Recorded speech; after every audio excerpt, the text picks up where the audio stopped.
Hey everyone, Jason here from Off the Beaten Path. Welcome to the start of our 2023 border track trip. By the way, if you want to pick up some stickers or patches, jump onto our Buy Me a Coffee page, buymeacoffee.com/OTBP, Off the Beaten Path.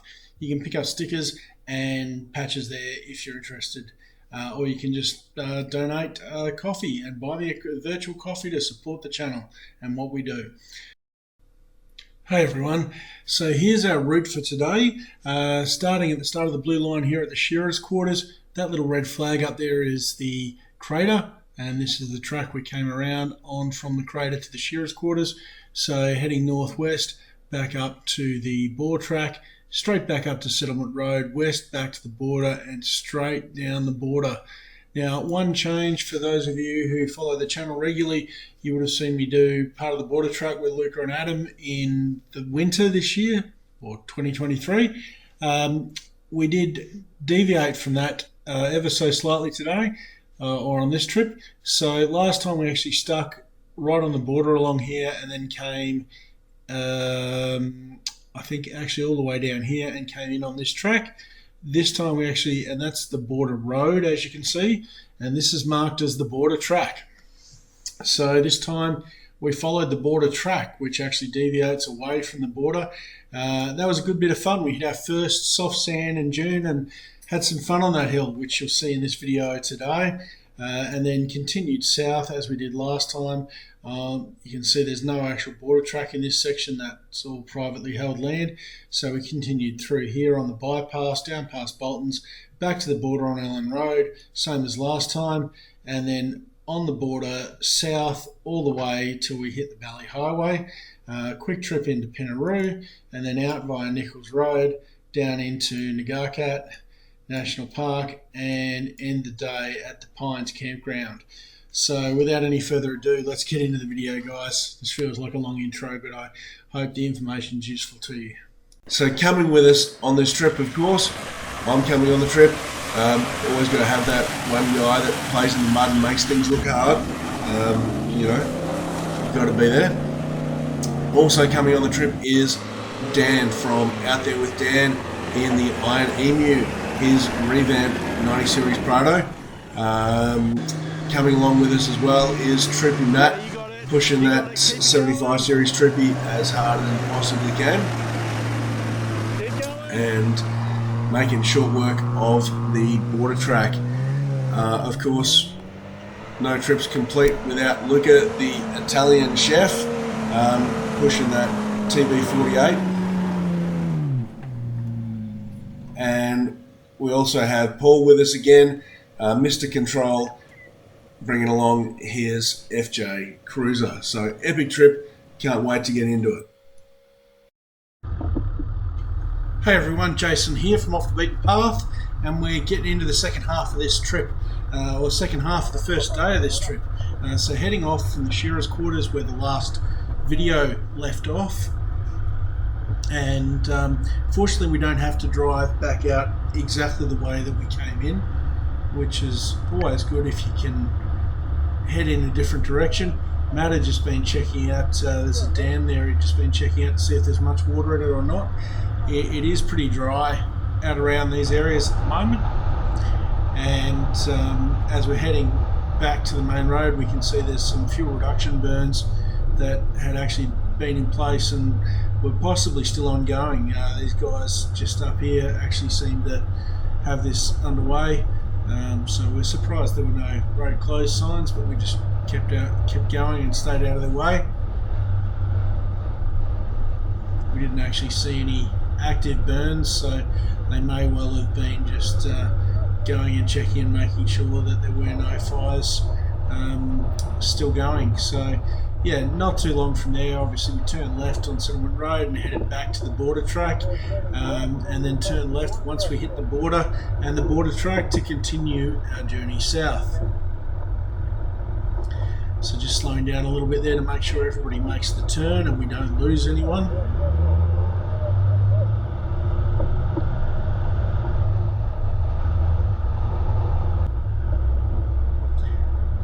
as I probably said in the last video, that the terrain through this part of the track does change markedly. 1 minute you're in open grassland, the next minute you've got a few stunted sort of trees around you, not the big red gums we're used to in the high country. And you can see what looks like a sand farm over there on the right hand side. And as I mentioned in the introduction to this video, we did take a slightly different route this time. Our first little sand hill here, a little bit lumpy, but no real issue on that one. But yeah, we did end up taking a slightly different route this time, as you will see.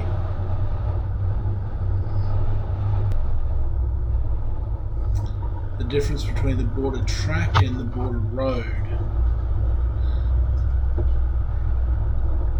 And these northern sections really don't seem to get a lot of traffic. There's still vegetation close to the road, and as you can see on the screen there, yeah, trig point there on the right hand side, which I don't think I noticed when we were driving, or I might have pulled up and had a look at it.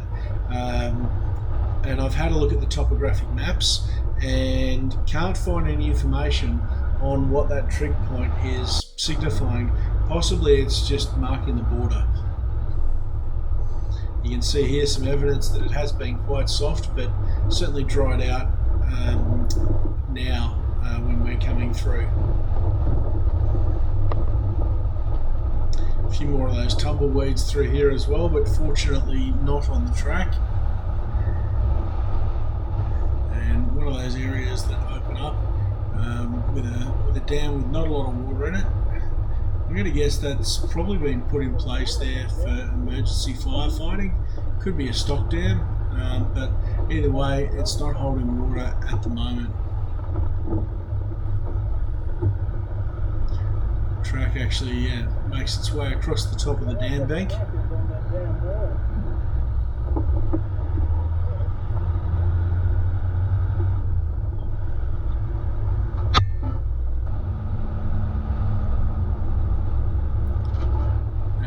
Once again, we're starting to sort of see some dunes in the form of these little hills anyway that we sort of work our way up and over.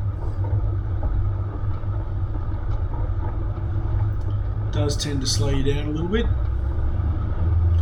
insofar as you need to drop the speed because they tend to be fairly lumpy.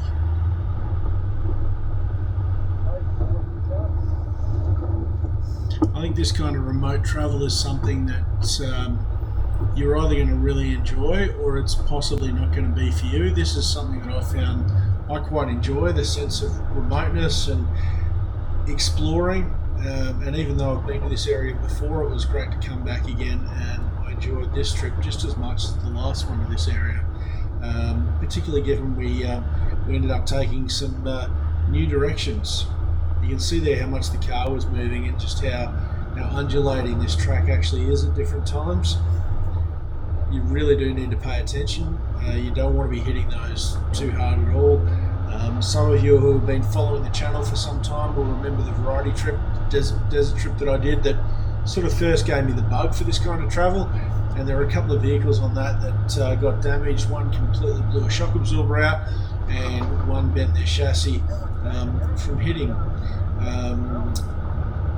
divots in the road like that, just too fast and too hard because you can't always see them coming. And as you can see, despite the fact that on the map the border track looks like a straight line, it is far from a straight line, that's for sure. You do get your odd straight sections, but a lot of it is very twisty and turny, that's for sure.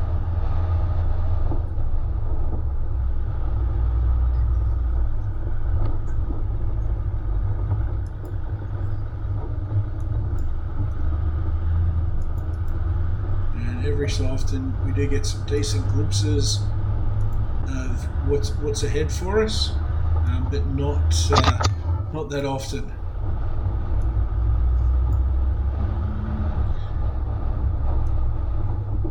So we've actually just come down here to our lunch stop.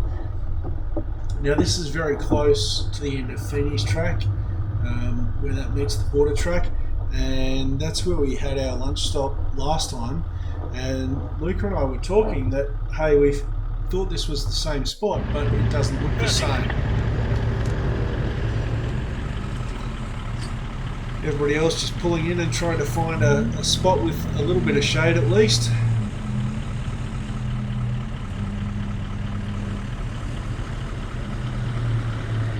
Keeping a close eye on Troopy Matt there because he's got my lunch, as you'll see.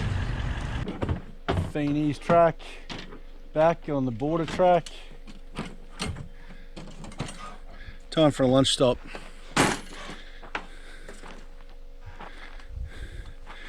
I'm getting used to this travel buddy life.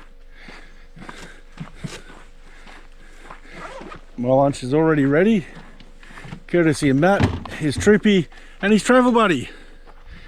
Oh. Okay, so sausage roll and smashed pie for lunch. Yeah, so maybe if you're doing bumpy tracks, pies in travel buddies are not the GO.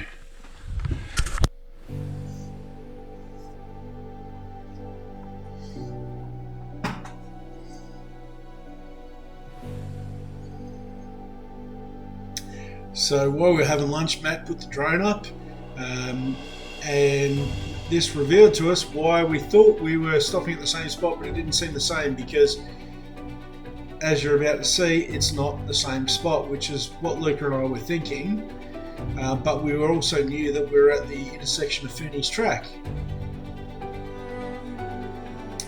But as you can see, when Matt puts the drone up and tilts it, there's two parallel tracks side by side for this section of the border track, both north and south. So that was looking south, and he's just looked back north. Now, so that's looking north. So there's not two tracks marked on the topos. That's Feeney's track there, and just in the bottom of the frame there is the little area on that left side track where we stopped for lunch last time. So no wonder it seemed like we're driving a different track, because we were. So we've decided to jump across to that left-hand track and continue on that, since we think that's the border track. It's the one we drove last time anyway, so we're calling it the border track. And there is a sign here that actually says border track. So go figure. So I don't know what that other track we're driving on is called, but that's the thing. There's so many tracks out here, you really don't know, and little side turns and all the rest of it. So heading south here on the border track as we see it, from Feeney's track, and up here a little bit further is where we actually deviate from the route that we took last time anyway. So yeah, nice dune there, giving an indication of the road ahead, and obviously we've all spread out a little bit because the vehicles are throwing a bit of sand up. Now this corner here is where last time, I'm pretty sure we actually turned right here, went back into the border and continued on that other track that we were just on before. We didn't do that this time though. Paul was actually out in front and he'd kind of already pushed on, and oh no, there he is there, but we're talking on the radio and debating which way to go and looking on the maps. I decided to stick my nose in here and just see if I thought this was the track we went on. At the time I wasn't sure, but I'm now definitely sure that this is the route that we went last time. We turned right there and we came across to this other track that we were just on, where we had lunch, and then continued on there. But looking at the map, I could see that the one that goes away from the border was definitely named border track, at least on the Heman maps, and the guys were kind of keen to keep following that one, and it was also a track that we didn't drive last time, so new tracks are always fun tracks. So I decided to go along with what they were suggesting, and yeah, we'd take the other route. And I think, as I said, at the time I wasn't actually fully convinced that we went that way last time. So there goes Paul in the FJ making tracks.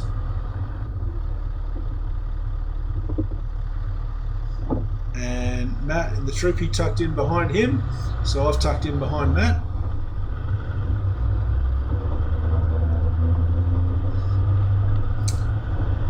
And Luca and Dan tucked in behind me. So the start of this one, making good time. Bit sandy, but a good base. And by the look of that hill up ahead, you can see there's some dunes along this track.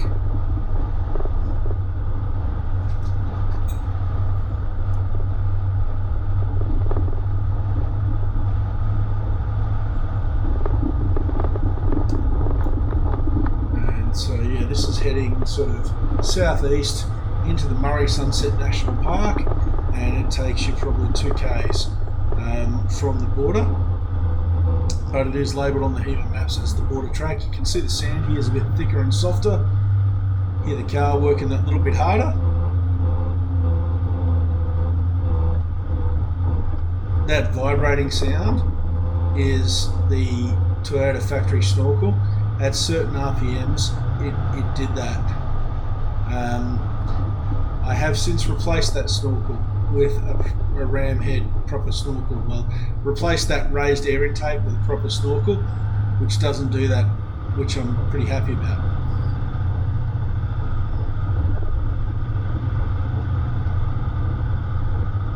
I'll have to remember to cover that in a video. You guys will see it anyway in upcoming videos. I've got a few to edit before we get to that anyway. So yeah, making good time along here.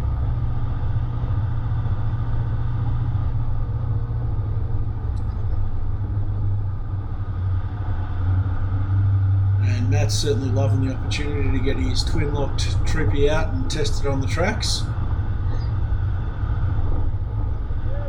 It's probably not the first, but it's one of the first trips that he's had a chance to take that vehicle on.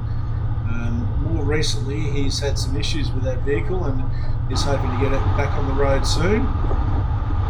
And yeah, another dune. This one though, firm rocky base on top and a little bit rocky down the other side. You can see it's almost shaly, sort of gravelly.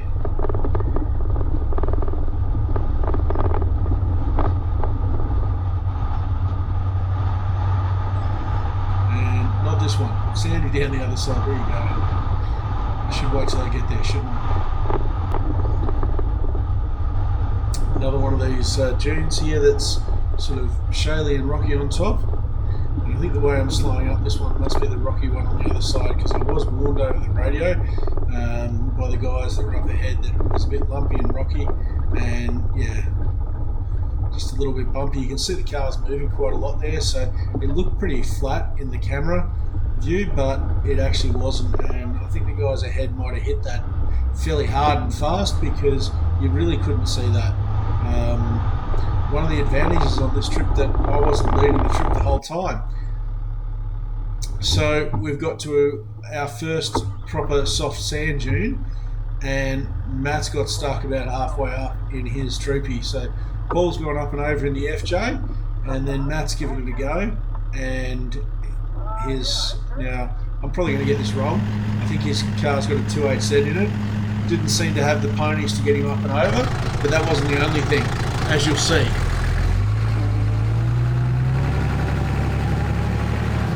Four-wheel drive.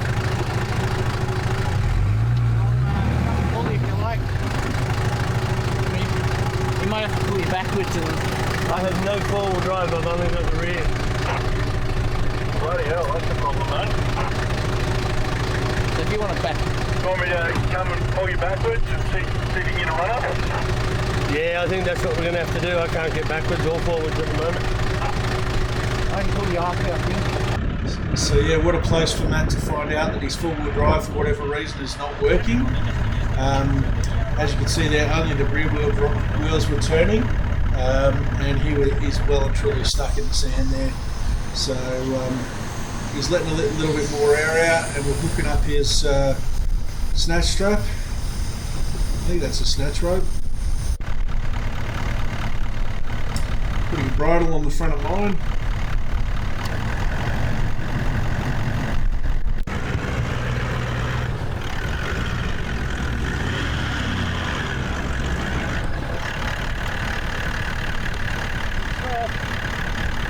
course, as soon as I put that on there, Lucas had to undo it in order to I got no front drive. hook the snatch strap on, but it doesn't take him long to put it all back up again either. I've got a rear locker and I've got plenty of heart, so give it a go. So now I've dropped down. What I'm thinking, Jace, if you can get me back up to the top of that little one, and then I'll have another crack at it with lower pressures. Is he going to back down? Yeah, he's coming down now. Oh, okay. Forwards. Yeah, so you're thinking I'll pull the car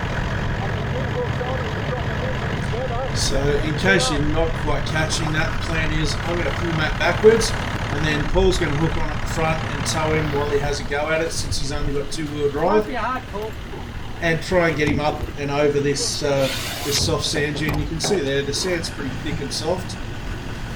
So first order of business is to get him back. You can see he lifts straight up, and I think I stalled it there with my great manual driving skills and techniques. We're going to go all the way back to the top of that little hill behind you. Yeah.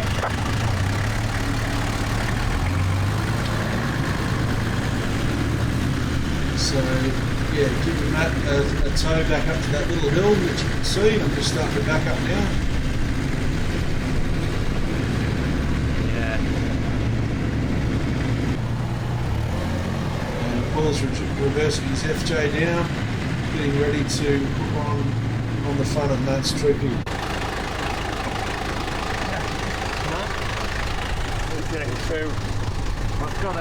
I've got a D-shackle. Let's see if we should sit on better. I've got extension strap as well. I don't think there's too many more like this. So I think he's going to be fine to get to Pinaroo. Tomorrow though, like the dunes tomorrow, he won't make them with only two-wheel drive, so I don't know what's going on. Like, I don't know what the issue is, but hopefully, you know, when we're on the flat somewhere, he can have a look at it. I mean, you know, it's not like it's just the air locker or something not locking in. I mean, no. There's something going on that's a little more involved. And this is not the kind of track where you want to find out you don't have all-wheel drive. So yeah, off they go. The FJ working it, and that flat boards into 78. With that extra helping hand, despite the fact that he's only two-wheel drive, he is up and over. Nice work. With a little bit of extra help from the front end. So my turn to have a crack.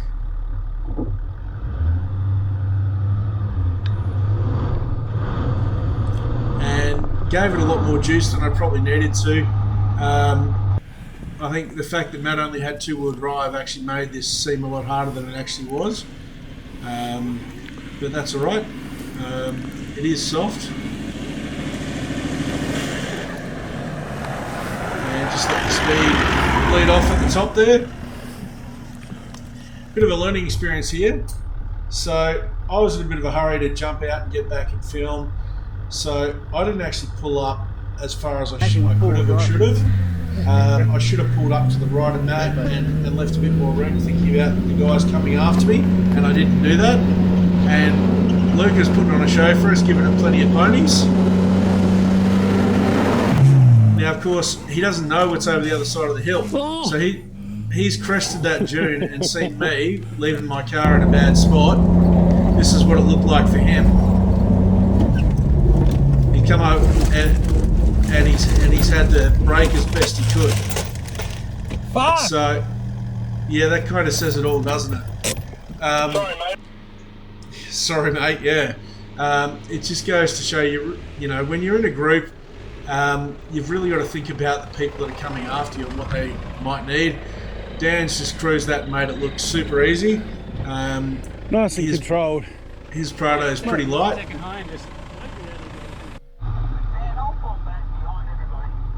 So no harm, no foul, but definite learning experience where you've, you know, it's so easy to make mistakes when you're in a hurry and you're thinking of something else, and you're not thinking about the other vehicles and the other people on the trip necessarily. You're thinking of, in this case, getting out and filming as quickly as possible. So it was just good that no damage actually occurred, but definitely something that I'll be keeping more top of mind going forward, and being a little bit more conscious about where I choose to park and what the people coming in behind me may or may not be able to see, and how much notice they might have on that. So we're just lucky that Luca was able to react very quickly, and no harm, no foul that time. So as you can see, as we're heading south, the border track, it just keeps changing. We're back into some flat plains here, and this is all new ground for us as we're working our way around to the bypass area near Pabinga, because there was an area that's all privately held in farmland, and you've got to deviate from the border anyway, and that's where we're heading towards now.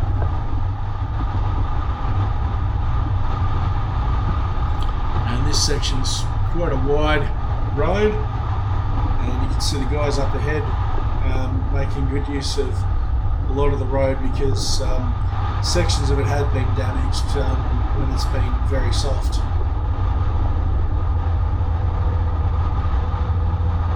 A lot of cloud in the sky today, as you can see.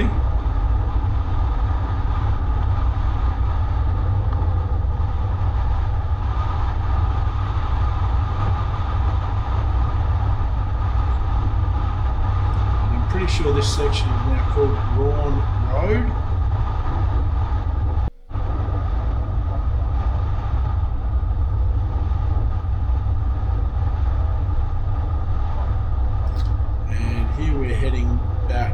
Towards the border, and I didn't actually record too much on that bypass track, because we did drive that last time, and it was very similar to this area here. So we're actually back on the border track now, just past Allen Road, and heading south.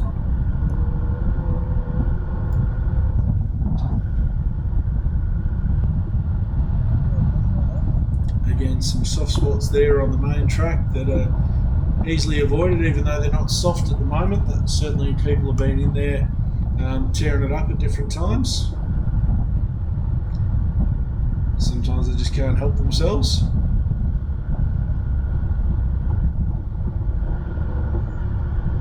So if you do want to see that bypass section of the border track, as I said, look, I filmed that last time, so by all means check out our videos from our June trip when it was wet, and if you want to see that part of it.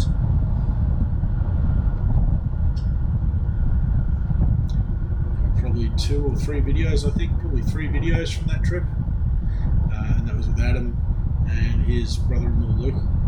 That was with Luca and his brother-in-law Adam. Both in GUs, very different conditions to this time. So again, just working our way through some of these tight sections of the track. But I have said this before, but this northern section, I really don't think it gets a lot of traffic, particularly this last little bit as we're making our way south towards Pinaroo. We sort of, you're out of the national park here, and it's pretty much a strip of reserve for the actual border track, and private farmland both sides. Much less in the way of links to other tracks and areas, and once you're on this, you're kind of on it for a while. There's 2 or 3 roads that do cut into it, but generally speaking, if you're on it, you're on it. It really only gives access to the farms either side. Again, you can see some soft sand sections here, and just dropping down a gear there because I got a little bit too slow. I was probably in 3rd or something, when really I should have been in 2nd.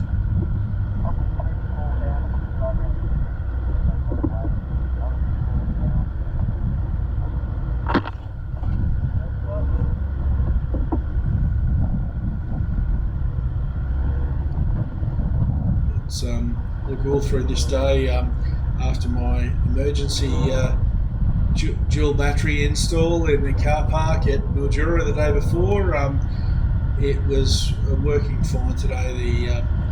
The fridge was running and the battery voltage was sitting stable up around 13 volts, so charging very nicely, and good to know that I wasn't going to have any 12 volt issues, at least today. We'll cover that off in another video.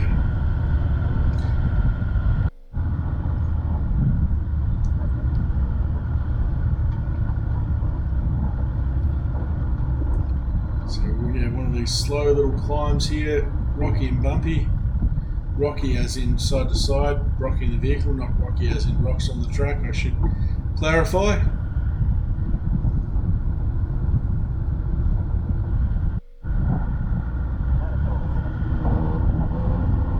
And again, it's, you know, such an interesting drive with the track conditions changing from hard packed dirt to soft sand to long straight duny sections to twisty sections like this that are overgrown. Tumbleweeds there, as you can see. Again, at least they're off the track, but they were sort of ever present. You can see a massive pile of them there on the right. Really don't know what the story is with those things out here, but they're everywhere. We did suggest they'd probably burn pretty well, but nobody was volunteering to stop and pick a few of them up for their campfire, because they take up a bit of space and they probably wouldn't burn for very long because they're all small little twigs. So, another little hill here, left or right. So Matt's taken the left line and made that perfectly fine, so I've decided to follow him.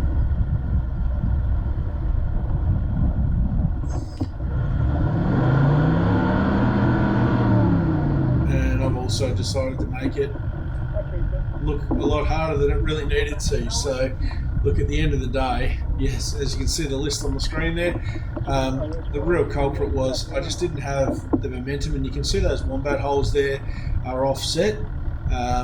Classic case of an open diff vehicle. I've got one wheel at the front spinning, one wheel at the back spinning, whereas Matt at least had his diff locks. So I've lined up to have another crack, and again I've just taken it way too slow here, and you can see there dropped in the hole, and the front left wheel is spinning and the rear right wheel is spinning, and I'm going nowhere fast. So at this point, not going forwards. You hung up? Not going backwards. Dan, you might have to maybe just grab your winch or something and just pull him backwards a bit.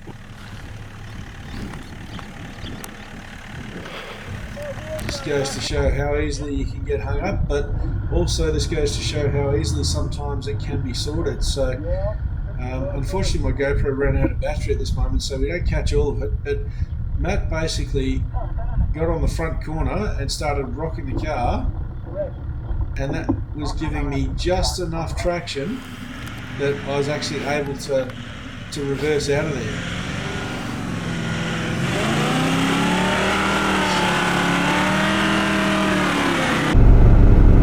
So yeah, slightly different line and a bit more mojo. Sometimes all you need is gusto.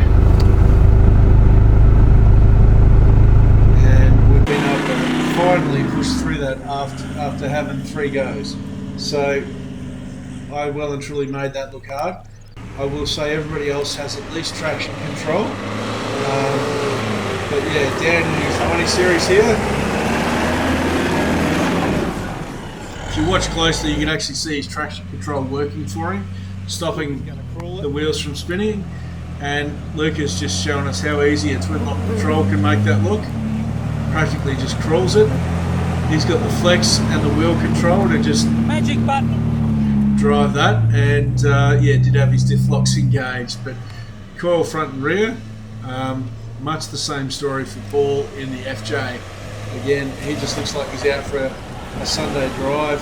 That thing flexes and rolls over everything. So yeah, after me making that look hard, we're on our way again.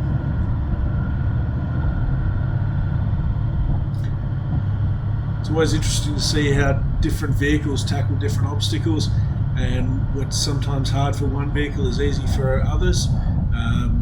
In my case, no traction control, no lockers, so yeah, open diffs. That's the classic situation that's going to sort of catch you out, where you've got those offset wombat holes that you can end up with one wheel on each axle kind of sitting in the air a little bit, and traction control on a more modern vehicle will usually just help you through that just a little bit, or having lockers will also help you through that. Neither of those things were the case for me this time, of course. And once again, we're into this open sort of grassland with the farms either side, and this track just sort of keeps changing.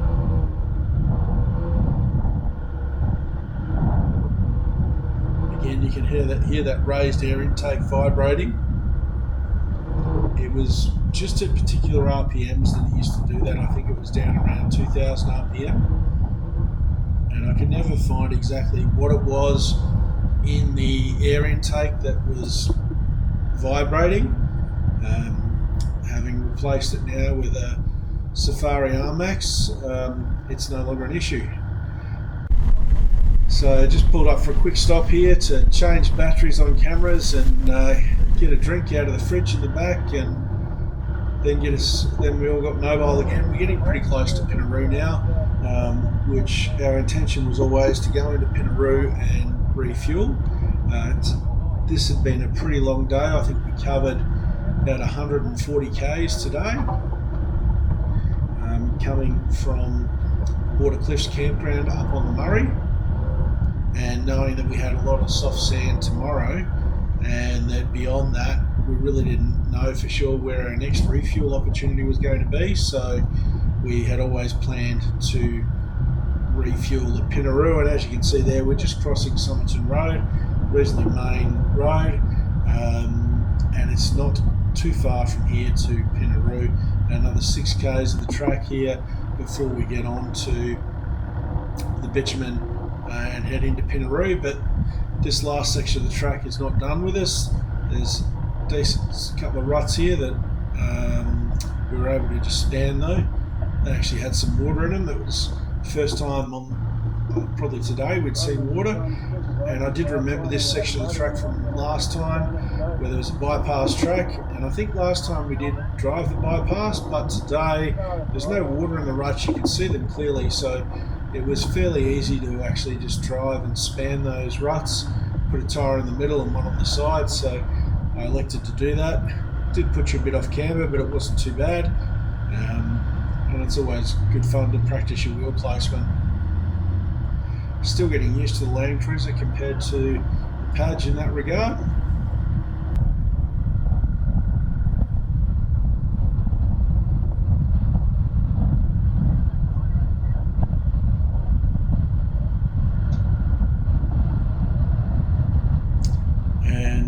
Coming here to the almost the end of the track section sort of thing, just pulling up here to basically get out of 4-wheel drive back into 2-wheel drive and high range, because this last little bit of the track is very much a 2-wheel drive gravel road. It's in generally pretty good condition, and it's not too far before we're on the bitumen and heading into Pinaroo. As you can see there, the border sign, welcome to South Australia. And it's just a short 2 to 3 kilometre run from here into Pinaroo. And again, I think my GoPro ran out of batteries there, so we refueled at the BP in Pinaroo, gave all the windscreens a bit of a wash, and here we're heading out of Pinaroo back towards the border. We're just turning right here onto Nichols Road, which heads southeast back towards the border track and Ngarkat National Park. So our destination today is the Pines Campground, which is just past the start of the one-way section of the border track into Ngarkat National Park. So it's near where we camped last time with Luca and Adam, but it's a little bit further in, bigger campsite, which, given we had a few extra vehicles this time, seemed prudent to book that one. So with Ngarkat National Park, fees do apply. It's best to book in advance. You don't have signal when you get there, so it's a per day vehicle charge, and if you want to stay in the campsites, you do need to book those as well. There are fees for those, and you can book that all through the Parks SA website. Pretty easy to do. And there's 2 or 3 different campgrounds along the border track, depending where it is that you want to camp.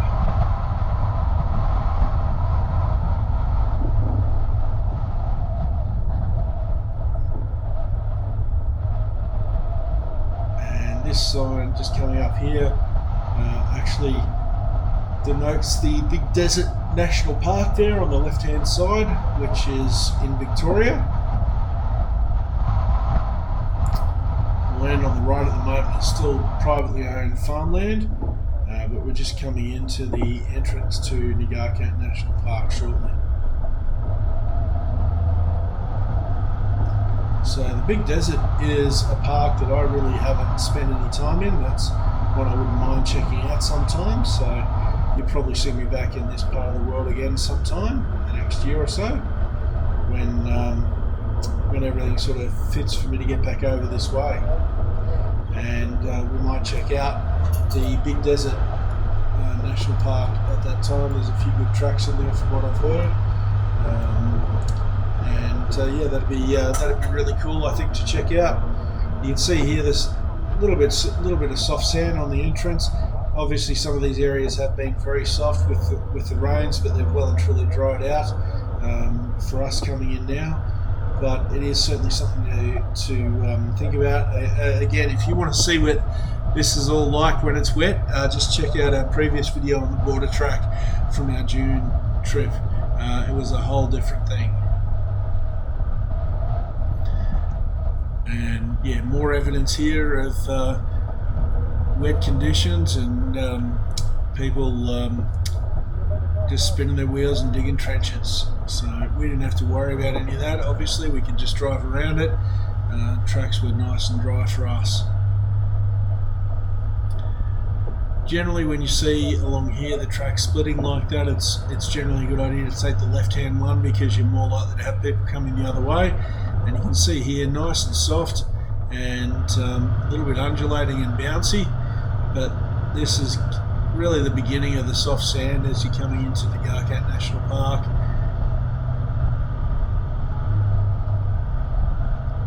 And a little bit of an indication of what's to come and what's ahead. Just up here you can see the start of the one-way section of the border track.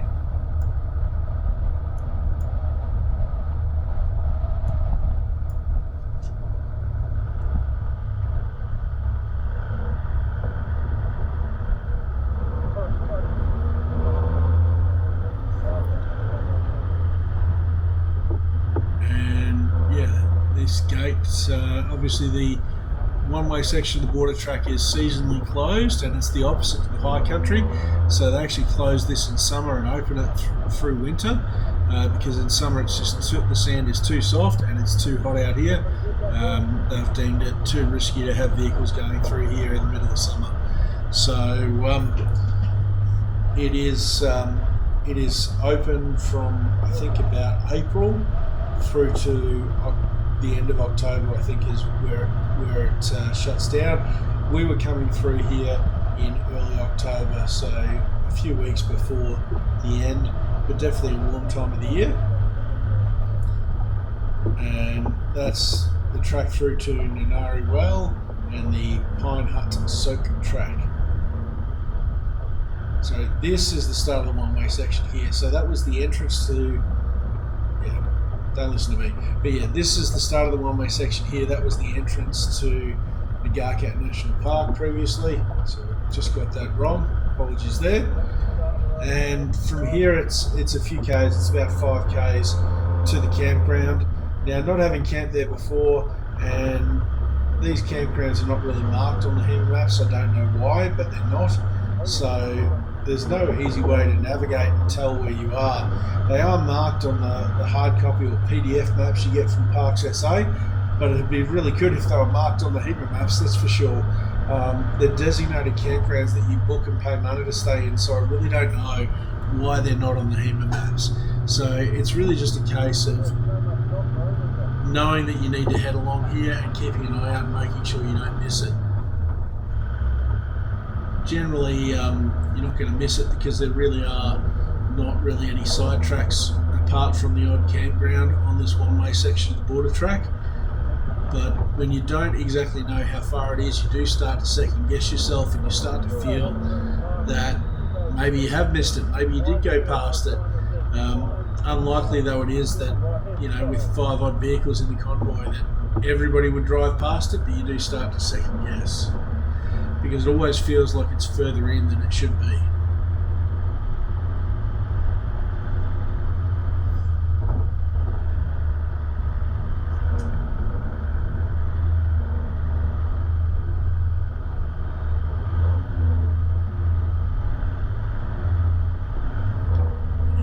Getting into that bumpy section in some of these open sections here, it's a case of choose your own adventure. There's humps and bumps in the sand everywhere, and the vehicle is always going to move a lot.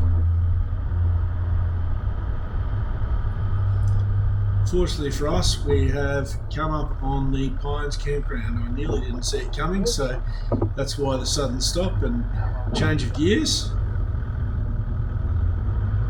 And there's 2 different camping areas in here, one on the right, which is us, and one on the left-hand side there, which is the other campsite, which turned out was also booked for tonight.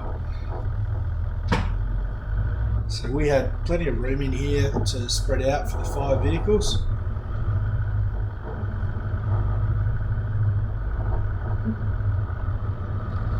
A little bit of shade from these little trees. And you can see the camping area is fenced, so there's a defined area where you sort of need to stay with your vehicles and your camp setup.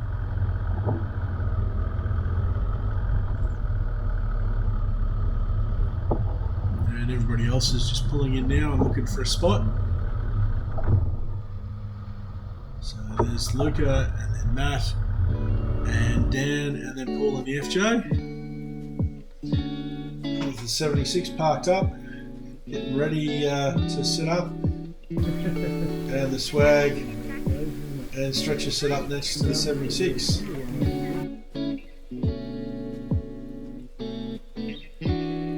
Gathering a bit of firewood.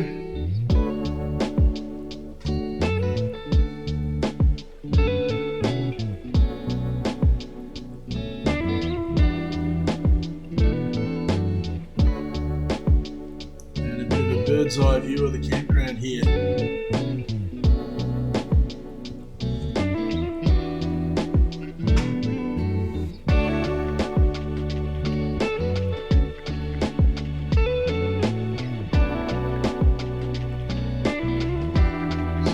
Great little camping spot there, and you can see the other track heading off to the second camping area.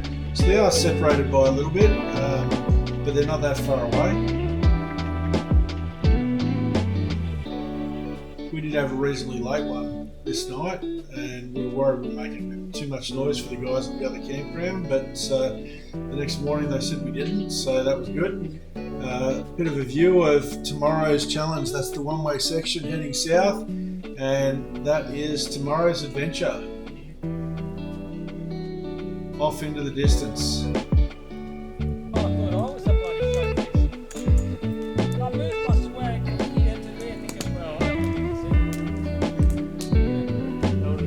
And you can see a couple of vehicles over there in the distance. Those guys rocked in 20 minutes or so after we got set up.